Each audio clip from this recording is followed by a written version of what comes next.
ಮೊನ್ನೆ ಶಿಕಾರಿ ಹೋಯ್ತು. ಯಾರ್ಯಾರು? ನಾನು ಮತ್ ನಮ್ಮಣ್ಣ ಸುಮಾರು 2 ಗಂಟೆ ಆಗಿರ್ಬೋದು. ಹೋದ್ವಿ. ನಮ್ಮ ಅಣ್ಣನ ಟಾರ್ಚ್ ಐತಿ, ನನ್ಗೆ ಒಂದು ಬಂದೂಕ ತಗೊಂಡು ಹೊಂಟಿವಿ. 4-5 ಕಿಲೋಮೀಟರ್ ನಡ್ಕೊ ದೋಸ್ತ, ಒಂದು ಪ್ರಾಣಿದು ಸಪ್ಲಿಲ್ಲ. ಮುಂದೊಂದು ದೊಡ್ಡ ಮರ ಸಿಕ್ತು. ಆ ಮರದ ತೆಳಗ ಇಬ್ರು ಸುಮ್ಮನೆ ಕುಂತ್ವಿ. ಕುಂತು 2 ನಿಮಿಷ ಇಲ್ಲ ದೋಸ್ತ, ಇನ್ನು ಸಪ್ಪಳ ಆತ. ಬಂದಿರ್ಬೇಕು ಜಿಂಕಿ. ನಮ್ಮಣ್ಣ ಬ್ಯಾಟ್ರಿ ಹೊಡಿ ಹತ್ತಾನ, ಟಾರ್ಚಿನ ಲೈಟಿಗೆ ಹತ್ಕೊಂಡು ಕುಟ್ಕೊಂಡ್ ಸುಮ್ಮನೆ ನಿಂತೈತಿ. ನಾ ಗಂತ ಒಂದ್ ರೆಡಿ ಇದ್ದೀನಿ ದೋಸ್ತ. ನಮ್ಮಣ್ಣ ಒಂದೇ ಮಾತಂದ,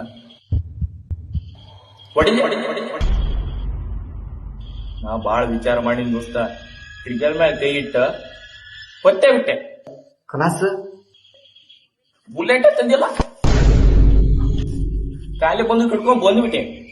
ಒಂದ್ ಕೆಲಸ ಮಾಡಿ, ಶಿಕಾರಿಗಲ್ಲ ಯಾರ್ದಾರ ಹರಿಯಾಕೋರಿ.